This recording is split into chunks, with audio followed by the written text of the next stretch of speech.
জীবনকে আমরা কতজন কতভাবেই না বিশ্লেষণ করে থাকি, কখনো কখনো জীবনের নানা পরিচয় উপস্থাপন করি। সেই উপস্থাপনায় কেউ কেউ ফেমাসও মনে করি নিজেকে। কিন্তু দর্শক, আমরা বিশ্বাস করতে চাই আপনারা প্রত্যেকেই ফেমাস, প্রত্যেকেই নিজ নিজ কাজে অসাধারণ এবং ফেমাস। বিশ্বাসটা শুধু নিজেকে করতে হবে, আর আমরা আপনার সেই বিশ্বাসের জন্য বারংবার আপনাকে প্রশ্ন করে মনে করিয়ে দিতে চাই, আর ইউ ফেমাস? দর্শক, স্বাগত জানাচ্ছি আর ইউ ফেমাস সিজন 3-তে। আপনাদের সাথে আছি আমি আহমেদ রেজা।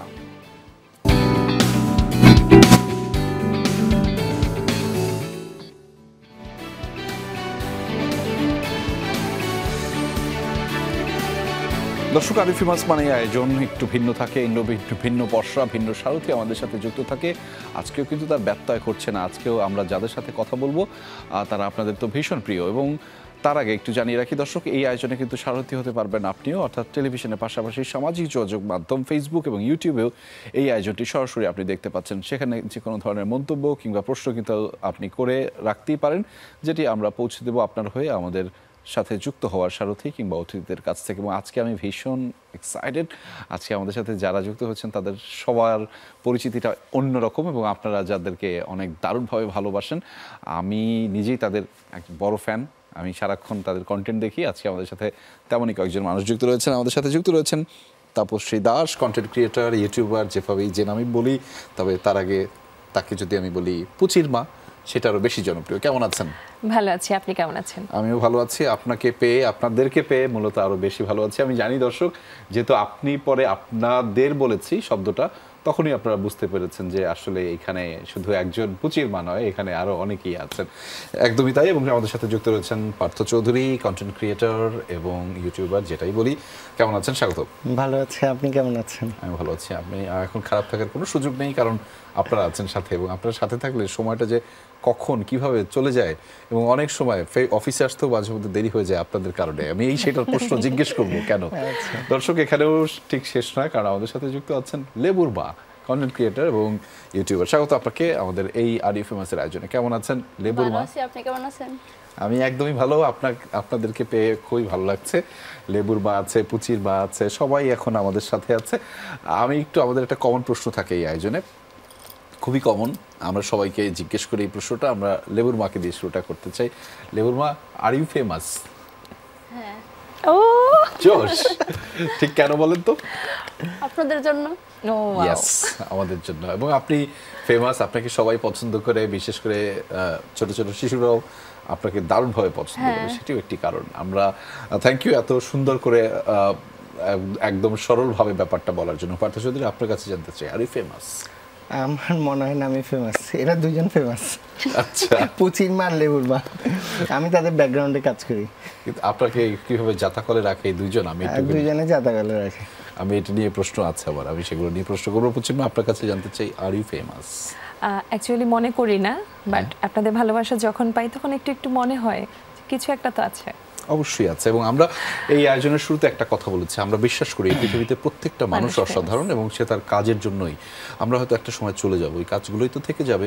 ফলে এই কাজটাই আসলে মানুষকে বাঁচিয়ে রাখে, এবং এই কাজের জন্যই মানুষ অসাধারণ। কাজটাই মূলত ফেমাস করে, এবং ফেমাস একটা আসলে রূপক শব্দ। দিন শেষে আমরা এটাকে বলতে চাই। তবে পুচির মা, আপনাদের কাছ থেকে আমি একটু জানি, যে আমাদের দর্শকরা সবাই হয়তো কম বেশি জানে আপনাদের এত জনপ্রিয়তা, যে আপনাদের উঠে আসার গল্পটা ঠিক 2019 সালের সময় যে শুরুটা আপনারা করেছিলেন, সেই উঠে আসার গল্পটা সবাই কম বেশি জানে। তবুও একটু সংক্ষিপ্তভাবে আমি শুনতে চাই আপনাদের কাছ থেকে। পার্থ যদি আপনিও বলতে পারেন, আপনিও বলতে পারেন তাপসী দাস।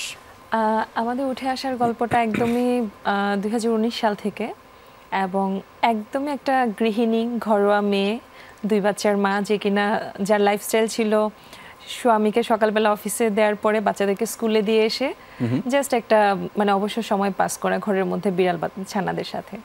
তো সেই বিড়াল ছানাদের ছবি, ভিডিও শখের বসে ফেসবুকে আপলোড করা, গ্রুপে আপলোড করা, গ্রুপ থেকে পেজ সম্পর্কে জানা, দেন হচ্ছে শখের বসে একটা পেজ ওপেন করা, এবং সেইখানে আপলোড করতে করতে করতে করতে কখন যে আমি ফেমাস আমি কখনো বলি না, আমার বিড়াল ছানাগুলো ফেমাস হয়ে গেছে আমি জানি না।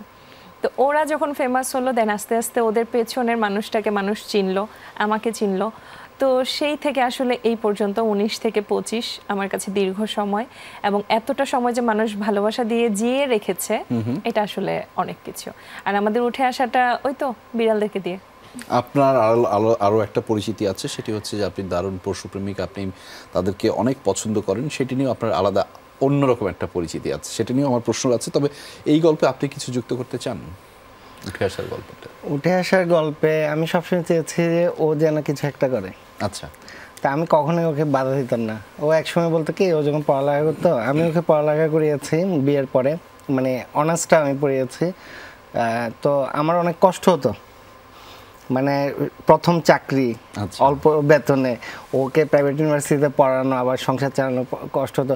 এর মাঝে ও যদি বলতো যে কি আমাকে একটা মোবাইল কিনে দিবা, আমি ছবি তুলবো, আমি ওর পড়ার খরচের পাশাপাশি আমার সংসার চালিয়ে আমি চিন্তা করতাম কীভাবে সামনে মাসে ওকে একটা মোবাইল কিনে দেওয়া যায়, যেহেতু ছবি তোলার শখ। এটা 2012, 13, 11 ওই সালের দিকের কথা বলছি।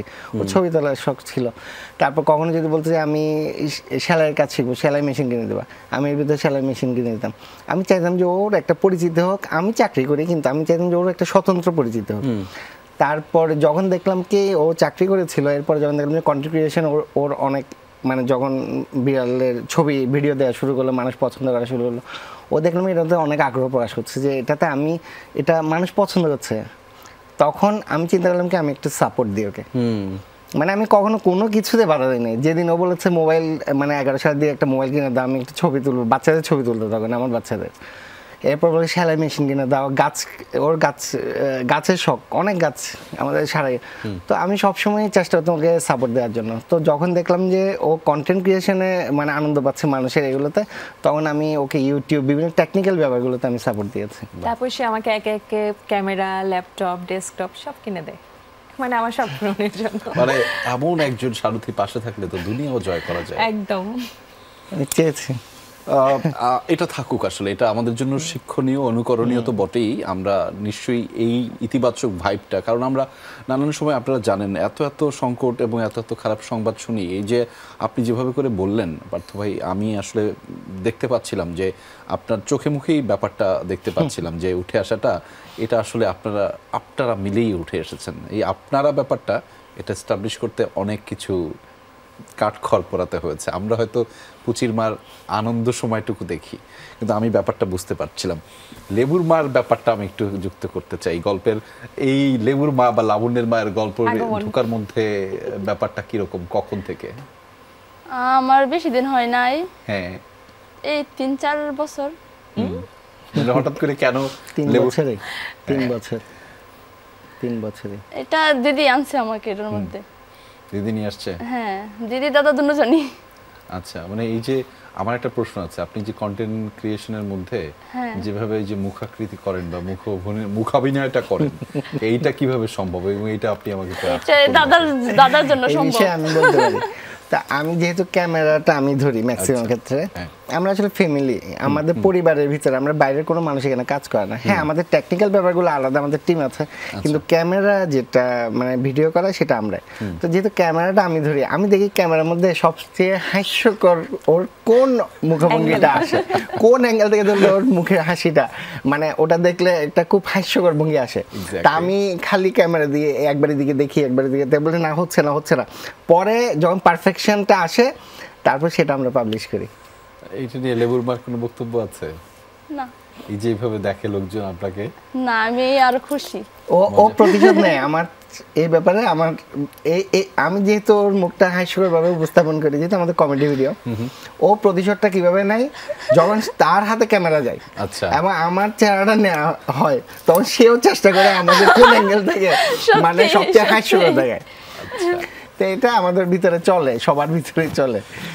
এই যে ফ্যামিলির মধ্যে সবাইকে নিয়ে একটা দারুণভাবে মানুষকে ভালো রাখা যায়। আমি শুরুতে বলছিলাম না যে আপনাদের সাথে থাকলে কখন যে সময়টা চলে যায় এটা বলাটাই মুশকিল, এবং এই এতক্ষণ ধরে রাখা, আপনিও বলছিলেন দিদি যে 19 থেকে 25 দীর্ঘ সময় কিন্তু, এবং সামাজিক যোগাযোগ মাধ্যমে এত সবাই অস্থির, এই সময়ের মধ্যে নিজেদেরকে ধরে রাখা এবং টিকিয়ে রাখাটা এটা সহজ কথা না। যতটা সহজ আমরা দেখছি, যতটা সহজ কন্টেন্টটা দেখছি, এবং আপনারা সমসাময়িক বিষয়ে প্রাসঙ্গিক থাকেন এবং সংসারের নানা খুঁটিনাটি বিষয় হয়, যেটা হয়তো আমরা সবাই জানতাম, কিন্তু এটা এমনভাবে উপস্থাপন হয় সেইটা আসলে জানতাম না।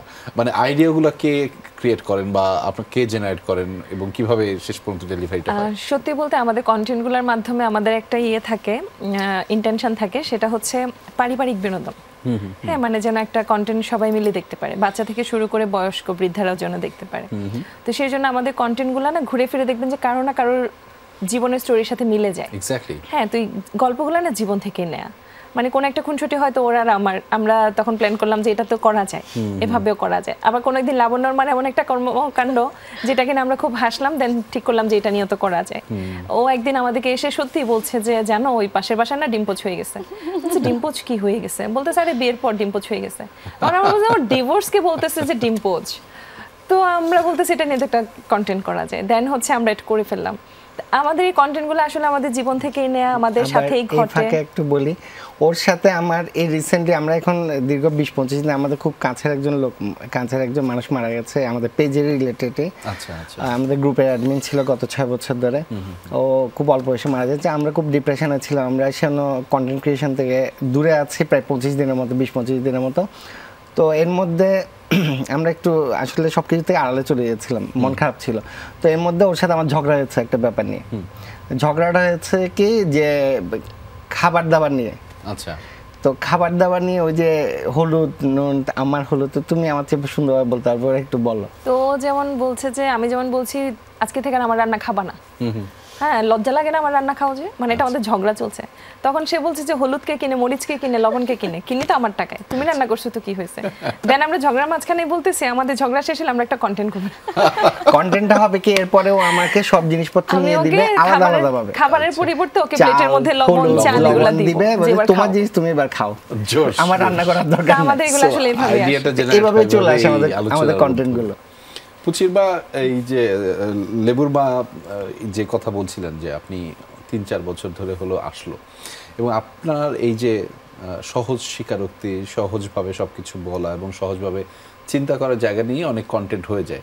হয় কি আমাদের সমাজে এরকম অনেকেই থাকেন, কিংবা আপনি একটু আগে যেমন বলছিলেন যে ডিম্পোচ হয়ে গেছে, তো ডিম্পোচ হয়ে গেছে বা এইরকম আপনার মাথার মধ্যে আর কি ধরনের চিন্তা আছে, আইডিয়া আছে যে যেগুলো দিয়ে কাজ করা যায় এরকম? আমি আসলে কোনো চিন্তাই করি না, আমি জাস্ট আমার মনে যেটা আসে এটা বলি, তারপর ওরা সাজায়। মানে ও ডিভোর্স শব্দটাকে ডিম্পোচি জানতো। ওর দৈনন্দিন জিনিসগুলো যদি কেউ দেখে, নর্মাল কোনো এডিট লাগবে না, জাস্ট ওটাই যদি আমরা আপলোড করি, মানুষ হাসতে হাসতে শেষ হয়ে যাবে। যেমন আমি একদিন দেখি ও আমার পাশে হাঁটতেছে, আমরা 4 জনে হাঁটতেছি একটা জায়গায়, দেখি হঠাৎ করে নাক ডাকার আওয়াজ, মানে ও হাঁটতে ঘুমিয়ে গেছে। এটা কেউ বিশ্বাস করবে? এখন ধরেন কেউ একটা ক্যামেরা নিয়ে যায়, এখন রিয়েল ঘটনা, এতে মানুষ হাসতে হাসতে শেষ হয়ে যাবে। ওর একটা অদ্ভুত ক্ষমতা আছে, এনি টাইম এনি মোমেন্ট। আপনি আমাদের সাথে কথা বলেন 5 মিনিট, দেখবেন যে ওখানে ঘুমাচ্ছে। আপনি ঘুমায় না আমাদের মধ্যে, আমার শোটা শেষ করতে হবে, কন্টিনিউ করতে হবে। তার আগে আমার জীবনে সবচেয়ে সুখী মানুষের যদি তালিকা করি এই পর্যন্ত আমার যত মানুষ দেখি, তাদের 1 নম্বরে থাকবে ও। ওর কোনো টেনশন নাই কালকে কি হবে, পরশু কি হবে, কোন দিন, ও কিছু নাই। ও হচ্ছে খালি ঘুমাতে পারলে আর খেতে আর ঘুমাতে পারলে ওর জীবন হ্যাপি, জীবন হ্যাপি। বাহ, ওর কোনো টেনশন নিয়ে ভাবে না কখনোই, ওর অ্যাম্বিশাস না, ওর কোনো অ্যাম্বিশন নেই। ও এভাবে মেয়ে হিসেবে খুবই ভালো। আমরা হয় না যে মেয়েরা কোনো কিছুর প্রতি আগ্রহ থাকে, আকর্ষণ থাকে, একটা অ্যাম্বিশন থাকে, ওর এই ধরনের করছে না। আমি বলি যে তোমার ফিউচার নিয়ে তুমি ভাবো না, বলে না ভেবে কি হবে, আমার কেমন, মানে আমি বুঝি না, মানে ভাবতে হয় কিভাবে এটাই বুঝি না। ও খাবে দাবে ঘুমাবে, ও খুব বিন্দাস। কালকে দিনের কোনো টেনশন করার কোনো লাভ আছে? কোনো লাভ নেই, একদমই। এটা ঘটে, এটা তো ঘটবে, এটা সামনে ঘটবেই। কিন্তু এই যে আপনার ভিডিওর মধ্যে আপনাকে মাঝে মধ্যে পানিতে ফেলে দেয়, নানান ভাবে অপমান করে, তারপরে এগুলো নিয়ে আশেপাশের লোক যখন দেখা হয় আপনার সাথে, আপনাকে কিছু বলে না? হ্যাঁ বলে যে তোমাকে এত মারে, তুমি ব্যথা পাও না। এটা তো একটা অভিনয়। আর কি বলে? এগুলাই বলে যে তুমি ব্যথা পাও না, তোমাকে এত অত্যাচার করে, তোমাকে এত মারধর করে। আমি কই না, এটা একটা অভিনয়। না, ব্যাপারটা যেভাবে আসছে যে আমরা যখন একটা কন্টেন্ট রেডি করি, আমি যখন বলি যে এখন একজনকে গাছে উঠতে হবে, আমাদের মধ্যে কে উঠবে, তখন সে বলে যে আমি উঠতে পারবো। হ্যাঁ, আমাদের মধ্যে এখন পানিতে ঝাঁপ দিতে হবে, কে ঝাঁপ দিবে, আমি ঝাঁপ দিব, মানে সে আগাই যায় জীবন। ও হচ্ছে ব্রাহ্মণবাড়িয়ার মেয়ে, ব্রাহ্মণবাড়িয়া। আচ্ছা আচ্ছা আচ্ছা, ঠিক আছে। ঠিক আছে, আমরা বেশি ব্রাহ্মণবাড়িয়ার মেয়ে, সলিমগঞ্জের মেয়ে, তো ওই এলাকার মানুষ তো একটু সাহসী হয়। ও যত সহজ সরল, ও সাহসী। ও শীতের দিনে পানিতে লাফ দিতে পারে, গাছে মগডাল উঠে যেতে পারে, ওর মধ্যে ভয়টাই কম। আর ও তো ছোটবেলা থেকে নদী পাড়ে বড় হওয়া আমার মানুষ। মধ্যে আসলে ভয় জিনিসটা নাই। প্লাস হচ্ছে আমরা অনেক সময় অনেক কিছু চিন্তা করি না, ও চিন্তা ভাবনা করে না, ও সময়টাকে উপভোগ করে। আমরা একটা কন্টেন্ট মেক করছি, ও কন্টেন্টটাকে ফিল করে, দেন হচ্ছে সেভাবে ডেলিভার করে। এবং আমরা তোকে বলি, ওইটাকে বুঝে এটাকে সে এক্সপ্রেস করে, যার কারণে ওর অভিনয়গুলো এত রিয়েলিস্টিক হয়। ও জিনিসটা এমন না যে অভিনয়ের মতো করে, ও জিনিসটাকে রিয়েলি ফিল করে। যখন আমি গাছে উঠলে আমি এটা যদি বাস্তবে হতো কেমন হতো, আচ্ছা, তো জিনিসটাকে সে ফিল করে ডেলিভার করে, যার কারণে আমাদের মানে টিমের যে বন্ডিংটা এটা তো স্ট্রং হয়। আর আমরা যখন ভিডিও করি তখন আমাদের এত হাসাহাসি হয়, আমরা মনটা ভালো হাসি থাকে থামাতে পারি না, কেউ কারো হাসি থামাতে পারি না। এমন হয় যে একে মারতেছে হাসি থামানোর জন্য, এ আমাকে মারতেছে হাসি থামানোর জন্য। আমি তো নিজেই আপনাদের কথা শুনে আমার প্রোগ্রাম কন্টিনিউ করতে বেশি ঝামেলা হয়ে যাচ্ছে। যে একটা মানুষ কিভাবে দাঁড়ানো, হাঁটতে হাঁটতে ঘুমিয়ে পড়ে। এটা ট্রু। তো ওকে আমি আজকে বলছি যে আজকে ভাইয়া যখন তোমাকে প্রশ্ন করবে তুমি কিভাবে উত্তর দিবা, কারণ আমি সলিমগঞ্জের বাসাতে উত্তর দেব। মানে ও কোনো কিছু চিন্তা করে না, মানে ও যে একটু মেকি সাজবে, ও যে একটু শুদ্ধ ভাষা ট্রাই করবে, আই ডোন্ট কেয়ার। আমার যে ভাষা আমি সে ভাষা উত্তর দেব, আমি যেমন তেমন। এটাই জোশ। আর কি কি আইডিয়া আছে আমাদেরকে একটু বলে যান। আমার মনে তেমন আইডিয়া আসে না। আইডিয়া আসে না? আসে। আচ্ছা, প্রথমে একটু এই শুনতে চাই যে এই আইডিয়াগুলো তৈরি হওয়ার পরে তারপর তো আপনারা এই আইডিয়াটাকে ইমপ্লিমেন্ট করার জন্য একটা পরিকল্পনা করেন বা সাজান বা নিজেরাও একটা প্র্যাকটিস করেন। বা আপনি যখন বলছিলেন এই যে কাজ করার সময় যে হাসতে হাসতে, তখনও নিশ্চয়ই অনেক মজার ঘটনা ঘটে। তো এটা আসলে আমাদের সব ভিডিও পরিকল্পনা, এডিটিং সবকিছু করে 99% তাপসী। ওই করে, ওই মানে সবকিছু ওর এই পরিকল্পনা। ওই আমাদেরকে ডিরেকশন দেয় কিভাবে কি করবে টরবে, আমরা একটু মডিফিকেশন করি, মানে আমি অথবা ও একটু মডিফাই করি, বাট পুরো পরিকল্পনা ওর। কিন্তু যখন আমরা কাজ করতে যাই, মানে আমরা লাবণ্যর মার চেহারা দেখে আমার হাসি আর থামে না, কারণ ক্যামেরা আমি ধরি, অনেক কষ্ট হয় আমাদের ভিডিওগুলো এন্ড করতে। আমাকে বলে তুমি হাসছো না অথচ নিজে এত হাসতেছ। আমরা সবাই হাসতেছি, মানে এটা আসলে আমরা বলি যে লেবুর মা তুমি এখন খুব রাগের এক্সপ্রেশন দিবা, হাসা যাবে না। ওকে ডিরেকশন দিয়ে আমরা ক্যামেরা নিয়ে হাসতে থাকি। তো বলে যে তোমরা হাসলে আমরা কিভাবে, আসলে আমরা যতক্ষণ ভিডিও মেক করি তখন ওইটা হচ্ছে আমাদের সবচেয়ে সুন্দর সময়, আমাদের পুরো 24 ঘন্টার মধ্যে। ওই সময় আমরা প্রচুর হাসি হয় না, মানে একটা হাসির ভিডিও দেখে হাসা, আমরা আমাদের এক একজনকে দেখে হাসি হবে না। এরপর একটা কন্টেন্ট বানাবেন বিহাইন্ড দ্য সিন, ওইটা আমরা দেখতে চাই প্লিজ। এরপর একটা কন্টেন্টে যেন এটা থাকে যে বিহাইন্ড দ্য সিন আপনারা কি কি করেন। আমরা সেই বিষয়গুলো নিয়ে আরো আলোচনা করব, তবে এই মুহূর্তে আমার বিহাইন্ড দ্য সিন একটু যেতে হবে। দর্শক, আরই ফেমাসের আয়োজনে ছোট্ট একটা বিরতি নিচ্ছি, ফিরছি একটু পরেই, আমাদের সাথেই থাকুন, কোথাও যাবেন না। দর্শক, আবারও আমন্ত্রণ, আপনারা দেখছেন আরই ফেমাসের আয়োজন। একজন গুণী মানুষ আমাদের সাথে যুক্ত রয়েছেন, যাদের সাথে বেশ জম্পেশ আড্ডা হচ্ছিল। আমি আবার একটু ফিরতে চাই আপনাদের সাথে সেই আড্ডায়। একটা বিষয় একটু জানতে চাই, আমরা তো কন্টেন্ট ক্রিয়েশন কিংবা সেটার ইমপ্লিমেন্টেশন কিংবা আইডিয়া জেনারেট যেভাবে হয় সেগুলো নিয়ে আপনারা একটু কথা বলেন। আমি একটু ফিরতে চাই আপনাদের ব্যক্তি জীবনে, মূলত ব্যক্তি জীবনে কে কী করেন এবং সেটি নিয়ে মানুষের আগ্রহ আছে। আমরা যখন এটি নিয়ে কথা বলছিলাম তখন অনেকেই জানতে চাচ্ছিলেন যে আপনারা আসলে ব্যক্তি জীবনে কে কী করেন। তাপসী দাস, আপনি যদি একটু বলতেন। আমার তো এখন ব্যক্তি জীবন বলতে পুরোটাই কন্টেন্ট জীবন, কিছু নাই। হ্যাঁ, অ্যাকচুয়ালি পুরোটাই কন্টেন্ট জীবন হয়ে গেছে। আর ব্যক্তি জীবনে আমার 2টা ছেলে আছে, 18টা বিড়াল আছে, আর ঘরে একজন মানুষ আছে যে আমাদের সহকারী। তো ওদেরকে নিয়ে হচ্ছে আমার পরিবার। আরেকটা মেয়ে আছে আমাদের, লাবণ্য, যার নামটা মডিফাই করে এখন লেবুর মা হয়ে গেছে। তো ওদেরকে নিয়েই হচ্ছে আমার টোটাল ব্যক্তি জীবন যেটা বলি। এবং আর কি ব্যক্তি জীবন বলে আর কিছু খুঁজে পাচ্ছি না আমাদের, মানে আমাদের সবকিছু এখন ওপেন। আমার মনে হয় যে ব্যক্তি জীবন বলে কিছু আর বাকি নেই। আমি যদি পেশাগত জায়গাটা বলি, সেটা হচ্ছে আপনি content creator, full time content creator, right? আমি হচ্ছে একটা বাইং হাউসের এই মুহূর্তে আছি কনসালটেন্ট হিসেবে। আচ্ছা, মানে ফুল টাইম আমি আসলে সময় দিতে পারি না, পারতেছেন না। আমি ওটার কান্ট্রি ম্যানেজার ছিলাম। আচ্ছা, কিন্তু এখন যেহেতু আমাদের পেজগুলো অনেক হয়ে গেছে, আমাদের কিছু বিজনেসও আছে, 18টা বিড়াল, আমাকে সব টেক কেয়ার করতে হয়, ফুল টাইম সময় দেওয়া সম্ভব হচ্ছে না। বাট আমি যেহেতু ওই প্রতিষ্ঠানটা শুরু করেছিলাম, তা আমি ওটা থেকে ছাড়তে পারছি না, কনসালটেন্ট হিসেবে আছি। আচ্ছা, মানে আমি পার্ট টাইম সময় দিই। লেবুর মা?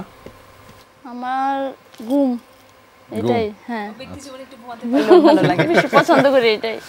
ঘুমটা খুব পছন্দ করে। না, লেবুর মা আসলে ও আনসারটা দিতে পারছে না, ও আসলে ইউজ টু না। লেবুর মা হচ্ছে যে ও একজন গৃহিণী, আর বেসিক্যালি ওর একটা স্টোরি আছে, যেটা ওর একটা ও বই লিখেছিল একটা, পুচি ফ্যামিলি মুখোশ। ওই বইয়ের মধ্যে ও এক্সপ্লেন করেছে ওর সম্পর্কে। তো ও ও ওদের মোটামুটি আমাদের ফ্যামিলির একটা অংশ, আমরাই মোটামুটি ওদের ফ্যামিলিটাকে টেক কেয়ার করি, আর ঘুমাতে পছন্দ করে, আর আমাদের একটু সময় দেয়, আর ওর পরিবারের টেক কেয়ার করে। এটা হচ্ছে ওর ব্যক্তিগত জীবন। এই ঘুমান না কিন্তু না না না, এখন ঘুমাবো না। ঘুমের কথা শুনে দেখা গেছে ঘুমাই গেছে। আচ্ছা, এই যে কন্টেন্ট ক্রিয়েশনটা আপনারা করেন, তারপরে হচ্ছে আমাদের মতো দর্শকদের সারাটা পান বিভিন্ন সময়, বিভিন্নভাবে, বিভিন্ন জন। আমি একটু আগেও শুনছিলাম যে খুদের শিশুরা থেকে শুরু করে তারা সবাই আপনাদেরকে এত দারুণভাবে পছন্দ করে, ইভেন আমাদের অফিসের সবাই আপনাদেরকে অনেক দারুণ পছন্দ করে। তো এই সংখ্যা তো অনেক, অগণিত। তাদের এরকম ভক্ত, অনুরাগী কিংবা ফলোয়ার্স যারা রয়েছেন, তারা এরকম কোনো উদ্ভট কাজ করেছেন বা ব্যাপক মজার, মনে রাখার মতো কোনো গল্প তাদেরকে নিয়ে, সেটা যদি একটু শেয়ার করতেন। রিসেন্টলি হচ্ছে আমার বাসার নিচে একটা পার্সেল আসে, তো আমি তো কোনো ধরনের পার্সেল অর্ডার দিই না, অনেক সময় পিআরও আসে। তো পার্সেলটা আসার পরে ওখানে যে শুভকামনা লেখা, তো পরে দেখা হচ্ছে এটা কে দিয়ে গেল, কি কিচ্ছু লেখা নাই, একটা ছোট মিনি সাইজের বিড়ালের ডলটে। তো পরে দারোয়ান বলছে একটা বাচ্চা মেয়ে দিয়ে গেছে, আর বলে গেছে ওর নাম কাউকে বলা যাবে না, সে তার পরিচয় গোপন রেখে আমার বাসার অ্যাড্রেসে সেটা দিয়ে গেছে। তো এই ধরনের বাচ্চারা অনেক ধরনের পাগলামি করে। রিসেন্ট আমি নেপাল যাই, তো নেপাল যাওয়ার পরে আমি আমাকে ওখানকার একজন নেপালি বলছে আপনি পুচির মা না? আমি বলছি হ্যাঁ। বলছে আমি আপনার ভিডিও দেখি। সে বাংলা বলছে, তাই আমি বলছি আপনি বাংলাদেশি? বলে না। আমি বলছি তাহলে? বলছে যে আমি নেপালি। বলছি নেপালি হয়ে আপনি বাংলা কিভাবে বলছেন? তো সে বললো যে সেইখানে সিলেট মেডিকেল কলেজ থেকে পড়াশোনা করেছে, তো যার কারণে সে বাংলাটা জানে, এবং সে যখন পড়াশোনা করতো সেই 2021-এর দিক থেকে, তো সে সেই 21 থেকে আমার ভিডিও দেখে, এবং সে একজন নেপালি। জিনিসটা ভালো লেগেছে। অবশ্যই, মানে দিন শেষে আপনাকে পুচির মাকে তো না, বাংলাদেশ কি মনে রেখেছে, হ্যাঁ এক্স্যাক্টলি, যে সে একজন বাংলাদেশের কন্টেন্ট ক্রিয়েটরকে ফলো করে, স্টিল চিনে, এবং এটা আমার কাছে খুবই ভালো লেগেছে। দিন শেষে বাংলাদেশটাই আসলে গর্বিত হয়েছে। আপনি? আমি ও যে এই প্রসঙ্গে বলি, নেপালে আমরা 2023 সালে যাই, তখনও আরেকজন ডক্টর, সেও বাংলাদেশ থেকে পড়ালেখা করে গেছে। তখন হচ্ছে রাতে 11:30 আমরা পোখারাতে, এবং প্রচন্ড বৃষ্টি, সিকিমে বন্যা হয়েছিল যখন 2023 সালে, প্রচন্ড বৃষ্টি, এবং আমার ও অসুস্থ, আমার 2 ছেলে অসুস্থ, 2 ছেলের 103-4 ডিগ্রি জ্বর, ও শ্বাসকষ্ট উঠে গেছে, প্রচন্ড ঠান্ডা এবং বৃষ্টি। আর নেপাল হচ্ছে 9টার পরে কিছু খোলা পাবে না, সব বন্ধ। আর আমাদের হোটেলটা ছিল একদম পাহাড়ের সাইডে, মানে একটু মানে ভিড়ভাট্টা থেকে একটু দূরে, এবং সব কিছু বন্ধ হয়েছে। তা আমি অসহায় চিন্তা করছিলাম আমি এখন কি করব। তখন 11:30 শ্বাসকষ্ট উঠে গেছে। তখন মেসেঞ্জারে ওই ডাক্তার, ওর ফলোয়ার নেপালি, সেখানে সিলেট মেডিকেলে থেকে পড়ালেখা করে গেছে, ওর ফলোয়ার, সে মেসেজ করেছে আপনারা পোখারায় আছেন, ও একটা লাইভ করেছিল জানার। আমি বলছি তারপর সে তো অসুস্থ, সে বলে আমি এখনই আসতেছি। সে বৃষ্টি, হাড় কামানো ঠান্ডা, কনকর বৃষ্টির ভিতরে সে মোটরসাইকেল চালায় আসছে, আমার 3 ছেলে, মানে 2 ছেলে, এবং ওর ট্রিটমেন্ট করছে, আবার আমাকে নিয়ে হসপিটালে গেছে, গিয়ে ওষুধ কালেক্ট করেছে, আবার আসছে আমাদের করে, এবং সে সারা রাত জেগেছিল যে কোনো প্রবলেম হলে ওকে হসপিটালে নিয়ে যাবে। তো এটা আমার কাছে একটা অন্যরকম, মানে একটা বিদেশ বিভুঁয়ে ওই দেশের একটা লোক, ও আমাদের কন্টেন্ট দেখে যে এত সারা রাত ধরে যে আমাদেরকে সার্ভিস দিল, সেটা আমার কাছে মানে অবিশ্বাস্য একটা ব্যাপার। অবশ্যই অবশ্যই। পুচির মার কোনো, লেবুর মার কোনো গল্প আছে? এবার যে বাড়িতে কি হলো বলো, বাড়িটা বলো। বাড়িতে আমি বাপের বাড়িতে গেছি রিসেন্টলি, এই কয়েকদিন আগে আসছি, তো ওইখানে আমার অনেক অনেক ফ্যান ফলোয়ার আসছে। আচ্ছা, কি করছে তারা? মানে অনেক অনেক, মানে আমি খাওয়ার সময় পর্যন্ত পাই নাই। ও বাবা। মানে ও সলিমগঞ্জ গিয়েছিল, ওখানে 1 সপ্তাহের মধ্যে ছিল, এবং সকালে ঘুম থেকে ওঠার পর থেকে রাত পর্যন্ত ও খাওয়ার সময়টা পেত না, মানে এক নাগারে লোক আসছে। আর হচ্ছে যে ওকে, মানে ওর বাসাটা হয়ে গেছিল একটা মিলন মেলা, সব আশেপাশে গ্রাম থেকে শুরু করে সবাই আসছিল, ব্রাহ্মণবাড়িয়ার মেয়ে বলে কথা, সবাই আসছে, আর ওই 7 দিন এই যন্ত্রণা পেয়ে আসছে। ওটা অবশ্য ওর কাছে মধুর স্মৃতি। হ্যাঁ, ভালো এটা লেগেছে? আমার যন্ত্রণা না, এটা আমার অনেক ভালো লাগছে যে সবাই আমাকে এত ভালোবাসে, এত পছন্দ করে। আচ্ছা, ওখানে কি সবাই ছবি তুলতেছিল আর কি কি করতেছিল? হ্যাঁ, ছবি, টিকটক, আর সবাই বলতেছে তুমি এটা কিভাবে করো, তুমি কিভাবে মুখের এরকম ইয়ে করো। এক্সপ্রেশন আমি একটু জিজ্ঞেস করেছি, দেখেছেন আপনি একবার করে দেখাবেন আরেকবার? হ্যাঁ দেখাও, তোমার ওটা দেখাও, ওই যে তাকানোটা এমনি করে যে তাকাও। ক্যামেরাটা এখানে আপনার কোন ক্লোজ কোন দিকের ক্যামেরাতে তাকাবে বলেন? এই ক্যামেরা, এই যে হ্যাঁ, দুই এই হাত ক্যামেরা দুই দিয়ে। হাত। তুমি পিছন থেকে ওভাবে হঠাৎ করে তাকাবা। ঠিক আছে।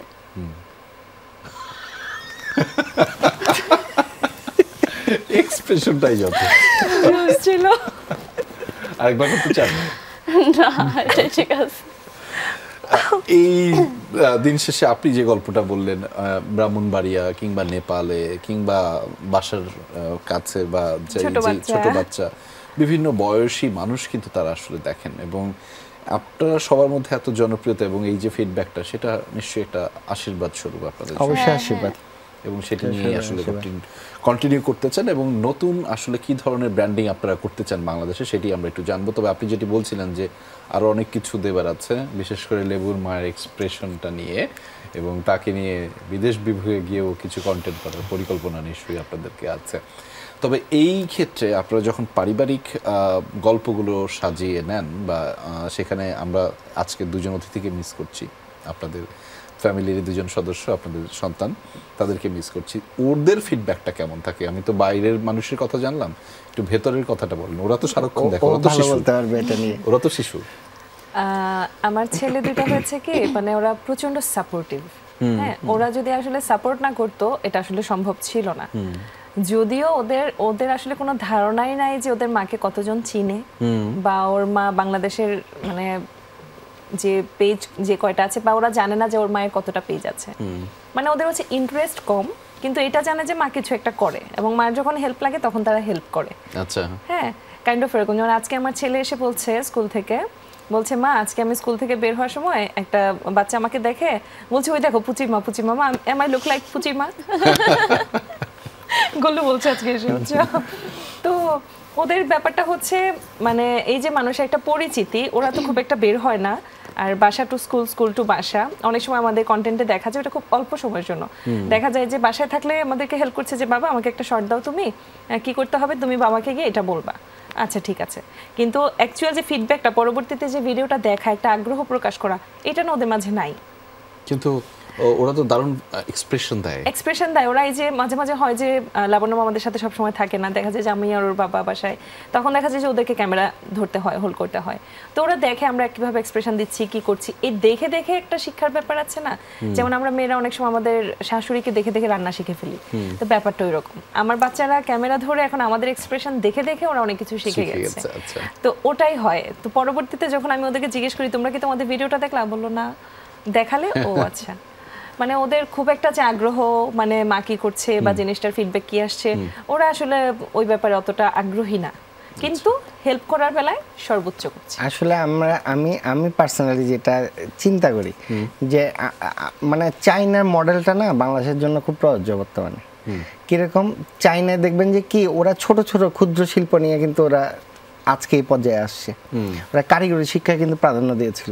তো আমাদের বাংলাদেশে কিন্তু 20 কোটি মানুষ অলমোস্ট, আমি কম বেশি হতে পারে, কিন্তু আপনি চিন্তা করেন যদি অনার্স মাস্টার্স পর্যন্ত পড়ালেখা তো সবার করার দরকার নেই, এমন চাকরিও নাই, কিন্তু মনে করেন আপনি অথবা আমার ছেলে, ও ধরেন একটা মেকানিক্যাল কোনো কিছুতে সে এক্সপার্ট, ইন্টারেস্টেড, ও ওটাতে গুড ফিল করে, তখন সেটা দিয়ে যদি সে কারিগরি শিক্ষা পেয়ে সে ধরেন ওর 18, 19, 20 বছরের ভিতরে সে যদি উদ্যোক্তা হয়ে যায়, তাহলে কিন্তু জিনিসটা ভালো হয়, পুরো দেশের কিন্তু একটা যে কর্মসংস্থানটা আরো ভালো হবে। হ্যাঁ, তাই না? চাকরি খোঁজার চেয়ে নিজে উদ্যোক্তা হওয়াটা।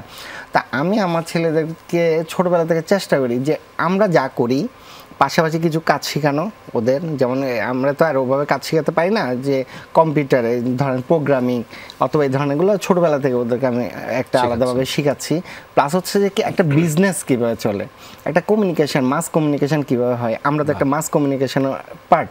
আমরা যেমন আমাদের কন্টেন্টটা ডেলিভারি দিচ্ছি যে সারা বাংলাদেশের মানুষ নিবে কি না, এবং হচ্ছে যে আমাদের মাথায় একটা প্রতিটা শব্দ আমরা চেক করি একটা কন্টেন্টের, প্রতিটা শব্দ। এমন না যে আমরা একটা কন্টেন্ট বানাইছি আর এটা না, কিন্তু প্রতিটা অক্ষর এখানে আমরা Check করা হয়। চেক করি যে এটা কারো মনে আঘাত লাগে কিনা, অথবা এই শব্দটা মানুষ নিবে কিনা। কারণ বাংলাদেশের নানা জাতিগোষ্ঠী ধর্মগোষ্ঠী, একদম, তো এই যে মাস কমিউনিকেশন, এই যে আমাদের চিন্তা ভাবনা, এটাকে আমাদের বাচ্চারা ছোটবেলা থেকে শিখুক। সেখানে আমরা আমাদের সব কিছু ওদেরকে রাখি। ইভেন আমরা যে অনলাইনে বিজনেস আছে, আমাদের ছোটখাটো ব্যবসা করি, ওগুলোতে ওরা কিন্তু হাতে কলমে ওরা কাজ করে, বাহ। এবং এটার বিনিময়ে মাসের শেষে ওরা একটা পারিশ্রমিক নেয়। ও, এই যে দুর্দান্ত। ক্যামেরা ধরা, আমাদের কাজ করা, ওদের মতো ভাবে একটা পারিশ্রমিক, এটা টাকা হয় না, ওদের Wish, একটা উইশ, কোন একটা মানে wish পূরণ করা হয়। একটা উইশ যে আমার এই মাসে এটা আমাকে কিনে দিবা। খুব বেশি টাকা না, ওটা কিনে দিবা। আর এই যে আমি সারা মাস কাজ করেছি, এর বিনিময়ে একটা পুরস্কার পায়, ওরা হ্যাপি, ওরা আরো আগ্রহ পায় সামনে আরবে। তা আমরা চেষ্টা করছি ছোটবেলা থেকে যে 18, 19, 20 বছর যখন হবে, ওরা যেন নিজে কিছু একটা করতে পারে, উদ্যোক্তা হয়, দুর্দান্ত। ওরা যেন চাকরির পিছনে না ছুটে। জোস, এ- জোস। এটাই চেষ্টা করি আর কি। আমার আরো অনেক প্রশ্ন থাকবে, তবে আমার আরেকটা প্রশ্ন থাকবে, সেটা হচ্ছে যে আপনার টুপিটা কই, যেই টুপিটা সবসময় কমন ভাবে আমরা দেখি প্রত্যেকটা কন্টেন্টে, ওই টুপিটা কই, ওই টুপিটার কথা, গল্পটা আমি গামছা। জানবো। হ্যাঁ, গামছা তো আছে, টুপিটাও আছে। আচ্ছা। ফলে তার আগে আমরা একটা ছোট বিরতি নিচ্ছি। দর্শক, আর ইউ ফেমাসের আয়োজনে ছোট্ট একটা বিরতি নিচ্ছি, ফিরছি একটু পরেই, আমাদের সাথে থাকুন, কোথাও যাবেন না। দর্শক, আরো একবার স্বাগত। আপনারা দেখছেন আর ইউ ফেমাসের আয়োজন। আমাদের সাথে একজন গুণী মানুষ রয়েছেন, যাদের সাথে আড্ডা হচ্ছিল জম্পেশ করে। আমরা একটু ফিরতে চাই আপনার কাছে, যে আপনার একটা বিখ্যাত টুপি আছে, সেই টুপিটা অনেক কন্টেন্টে দেখি যে আপনি পরে থাকেন, ওই টুপিটা কই? আমি আসলে মনে করতে পারছি না কোন টুপির কথা বলা আমিও। হচ্ছে। এই যে আমি গামছা পরি। হ্যাঁ, একটা গামছা আছে, গামছা। আরেকটা হচ্ছে যে শীতের সময় যে একটা টুপি ও, পরে থাকেন। শীতের টুপি, হ্যাঁ। শীত শেষ, টুপিও শেষ।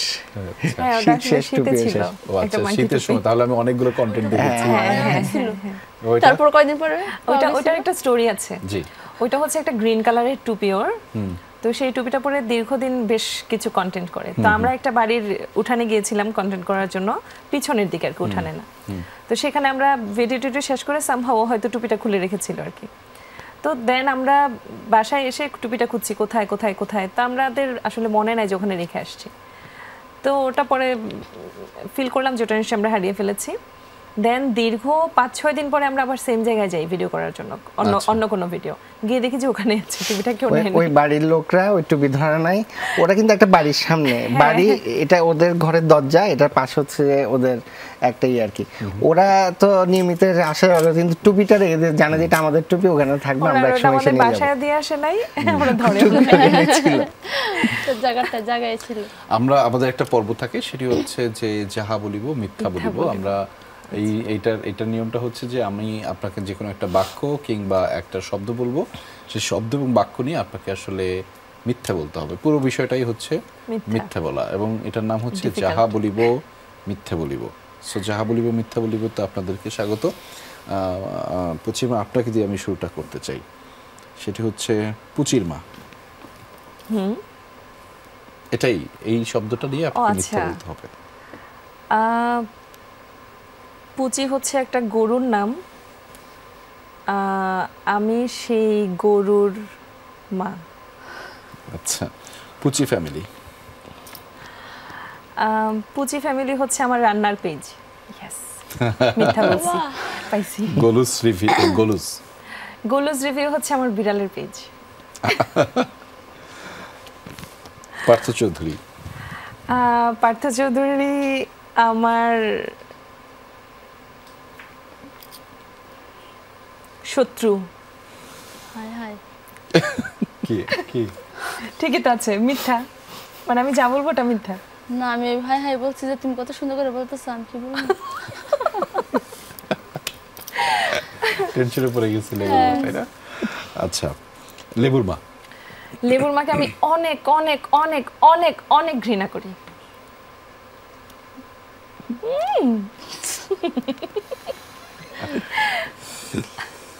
পার্থ চৌধুরী, এবার আপনার কাছে, সেটা হচ্ছে পুচির মা। পুচির মাকে আমি চিনি না। চিনেন না? জোশ। লেবুর মা। লেবুর মার নাম আমি আসলে শুনি নাই। এ কে? আপনার কাছে সংসার কেমন? সংসার জানি তুমি কি বলবা, খুব মধুর না? সংসার হচ্ছে পৃথিবীর সবচেয়ে মধুর জিনিস। আচ্ছা, কিন্তু এই যে স্বামী স্ত্রীর মধ্যে যে সম্পর্ক, এবং সেই সম্পর্কে পরবর্তীতে আপনাকে আপনারা রসদ বানিয়ে কন্টেন্ট তৈরি করেন, সেই সম্পর্কটা সম্পর্কে বলবেন, সেটা কেমন? সে সম্পর্কটা আসলে এতটাই জটিল যে এটা সম্পর্কে মিথ্যা বলাটাও অনেক মানে সেফ না, এটা নিরাপদ না। এরপরে তো আমাকে শেষে বাসায় যেতে হবে। সো এই যে অনেক সময় অনেক কিছুকে অ্যাভয়েড করে যান পুচিরমার কারণে, অ্যাভয়েড করতে হয়, মানে সংসার করতে হলে অ্যাভয়েড করতে হয়। Avoid করতে আপনি কিন্তু মিথ্যা বলছেন নাকি সত্য বলছেন? Very confusing.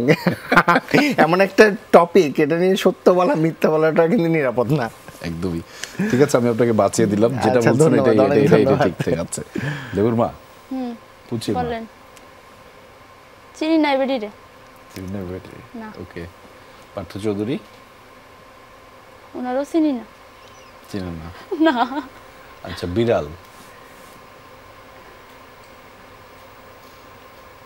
না চিনি না। ব্রাহ্মণবাড়িয়া সব কিছুই চিনি না। ব্রাহ্মণবাড়িয়া ভুলে গেছেন ও মাথা কেন হ্যাঁ মাথা আমি কাটার সহজ, বলতে সহজ। ও সহজ আনসার। নাকি এটা হচ্ছে যে সিনেমার মতো তার স্মৃতিশক্তি শেষ হয়ে গেছে, এখন টাক ও একটা লাইন দিয়ে কিন্তু সবগুলো সেরে নিচ্ছে। সে নিচ্ছে। নাকি একে টাক দিতে হবে? টাক দিলে ব্রাহ্মণবাড়িয়া চিনে না মানে চিনে, বিড়াল চিনে না মানে চিনে। ও আচ্ছা আচ্ছা আচ্ছা, সহজ। সহজ। খুব সহজ না? হ্যাঁ। আচ্ছা যাক। বাংলাদেশ কঠিন প্রশ্ন হয়েছে, চিনবে না? কি বলা যায়, চিনি না। চিনে না। এটা মজা ছিল। যাই হোক, আমাদের আরেকটি পর্ব থাকে, সেটি হচ্ছে তোমাকে জানাতে। আমরা হয়তো এটা হচ্ছে দর্শকরা হয়তো জানেন যে আমাদের এখানে আগত অতিথিরা তারা তাদের মতো করে 3 লাইনের একটি চিঠি লেখেন পৃথিবীর যে কোনো ব্যক্তি কিংবা বস্তুকে। আমরা একটু দেখি, পুচির মাটা একটু পরে দেখছি, লেবুর মা কি লিখেছে আগে একটু দেখি। একদমই সহজ। সহজ? হ্যাঁ। কি কি সহজ? আমি লেবুর মা, আমি ঘুমাই। হ্যাঁ দিদি তুমি কেমন আছো? ও সুন্দর সুন্দর সুন্দর সুন্দর, আমি খুঁজে পাইতেছি না কি লেখবো। খুব ভালো হয়েছে। আচ্ছা সত্য। পার্থ চৌধুরী আমি আসলে আমার মা বাবা মারা গেছেন, তো মা বাবাকে লিয়েছি আর কি, যে প্রিয় মা বাবা, খুবই আফসোস যে আমাদের এই সফলতা তোমাদের দেখাতে পারলাম না, তোমাদের অনেক মিস করি। ইতি তোমার ছেলে পার্থ। আমাদের অনেক শ্রদ্ধা থাকলো তাদের জন্য, নিশ্চয়ই তারা হয়তো দেখছেন কোনো না কোনোভাবে, শুনছেন, এটাই হয়তো। পুচির মা আমারটা একটু বড় হয়ে গেছে। যে কোনো সমস্যা নেই। এটা হচ্ছে আমার ওর সাথে আমার পরিচয় 6 বছর আগে, এবং 6 বছর আগে আমার পুচি ফ্যামিলি পেজের মাধ্যমে পরিচয়। তো 6 বছরে আমাদের সম্পর্কটা এত গভীরে গিয়েছিল যে এই যে যেটা বললেন যে পৃথিবীর যে কোনো ব্যক্তি, শুরুতেই ওর নামটা আমার মাথায় আসছে। ও ছিল আমাদের একজন ফলোয়ার, কিন্তু মানে এতটাই আমাদেরকে ভালোবাসতো যে আমাদের একেবারে মানে এত কাছে মানুষ হয়ে গেছিল, এটা বলার যাবে না। ওর খুব রিসেন্টলি মারা যায়, মার্চের 24 তারিখে হার্ট অ্যাটাক করে মারা যায়, মাত্র 30 বছর বয়সে। তো ওকে লিখলাম আর কি, আজকে 22 দিন হয় তোর সাথে কথা হয় না, আর কোনো দিন হয়তো হবেও না, কিন্তু বিশ্বাস কর এই এই 22 দিনে তোকে যত বেশি মনে করেছি গত 6 বছরেও না এতটা মনে করিনি। ঠিক এভাবেই তুই আজীবন আমার মনে থাকবি, তোর দিদি। নিশ্চয়ই তার প্রতি শ্রদ্ধা রইলেও আমাদের এই ভালোবাসাটাকে তার প্রতিও নিবেদন করে দিলাম। আমরা একদম শেষ দিকে রয়েছি। আপনারা যদি এক বাক্যে কোনো কিছু ইতিবাচক কিছু বাংলাদেশের জন্য বলতে চান, সেটি দিন শেষে, কারণ আপনারা বাংলাদেশেরই মানুষ, বাংলাদেশেই কি প্রতিনিধিত্ব করেন, এবং দিন শেষে আপনাদের কারণেই বাংলাদেশ আসলে বিভিন্নভাবে গৌরবান্বিত হয়। পুচির মা, আমি বুঝতে পারছি ব্যাপারটা এখন আপনাদের জন্য সহায়ক না, তারপরও পার্থ চৌধুরী আপনি একটু যদি বলতেন। আমাদের মানে আমি বাংলাদেশে আমরা আসলে কতটুকু অবদান রাখতে পারছি জানি না, আমরা একটা ছোটোখাটো মানুষ, আমরা একটা ছোট ফ্যামিলি। আমরা যেটা করি যে আমাদের কন্টেন্টটা আমরা এমনভাবে ক্রিয়েট করার চেষ্টা করি যে যেন মানে একটা পরিবারের একদম ছোট বাচ্চাটা থেকে শুরু করে তা একদম বয়স্ক যে দাদা নানি ওনারা আছে, ওনারা যেন দেখতে পারে। তো এটাতে মানে ওই পরিবার, ওদের যদি একটা ছোট্ট সময়ের জন্য যদি তারা হাসতে পারে, আনন্দ পায়, সেটা হচ্ছে আমার ইচ্ছে যে বাংলাদেশ হাসুক। লেবুর মা কিছু বলবেন এই ক্যামেরায়? কি বলবো, বাংলাদেশের জন্য এক্সপ্রেশন দিয়ে দেন সুন্দর করে, বাংলাদেশের জন্য। সবাই ভালো থাকুক, ভালো থাকুক, এই ধরনের কিছু একটা শুভকামনা দাও। সবার জন্য আপনারা সবাই কেমন আছেন? আশা করি আপনারা সবাই ভালো আছেন। তো আপনারা সবাই আমার জন্য দোয়া করবেন। বাহ, জোশ। বুঝছেন মা? আম, দেশকে প্রচণ্ড ভালোবাসি, এটা তো আসলে বলার অপেক্ষা রাখে না, এবং প্রতিনিয়ত আমাদের জায়গা হয়তো একদিন অন্য কেউ দখল করবে, বা নতুন নতুন কন্টেন্ট ক্রিয়েটার আসবে, আমরা পুরাতন হয়ে যাব, একসময় হারিয়ে যাব। তা আমি চাই যে বা যারাই আসুক যেন সুস্থ বিনোদন নিয়ে আসে এবং নতুন নতুন সুন্দর সুন্দর কন্টেন্ট নিয়ে আসে, যেটা কিনা পরিবার কেন্দ্রিক হয়। তো সবার জন্য অনেক অনেক শুভকামনা। ধন্যবাদ আপনাকে। নিশ্চয়ই আপনাদেরকে অনেক ধন্যবাদ এবং কৃতজ্ঞতা, আপনারা সময় দিয়েছেন আমাদের যমুনা টেলিভিশনের জন্য। আপনাদের জন্য অনেক শুভাশিস এবং শুভকামনা থাকলো। আপনাদেরকেও অনেক ধন্যবাদ আমাকে ইনভাইট করার জন্য। দর্শক, আমরা যাদের কথা বলছিলাম তারা আসলে প্রতিনিয়ত বাংলাদেশকে এগিয়ে নিয়ে যাচ্ছেন তাদের কন্টেন্টের মাধ্যমে। যে ফ্যামিলি কন্টেন্টটা, এই ফ্যামিলির মানুষগুলো কিন্তু আমাদের জন্য বিশেষ। সবশেষে দিনের সব কিছুর পরে কিন্তু আমরা ফ্যামিলির কাছেই ফিরে যাই এবং ফ্যামিলির মানুষ সেই কারণেই বিশেষ, এবং তাদেরই নানান প্রয়াসে উপস্থাপন হয় ফ্যামিলি কন্টেন্ট, যেটা একটা কমেডি কন্টেন্ট নামেই তারা বলছেন, এবং সেটি দিন শেষে বাংলাদেশের ব্র্যান্ডিং। ফলে আপনিও আপনার জায়গা থেকে ছোট ছোট করে বাংলাদেশের জন্য কাজ করুন, এবং সেটি করতে পারলে কিন্তু বাংলাদেশ এগিয়ে যাবে, আর বাংলাদেশ এগিয়ে গেলে আপনি জিতে যান, কারণ আপনিই বাংলাদেশের মালিক। ভালো থাকবেন, দেখা হবে পরবর্তী আয়োজনে।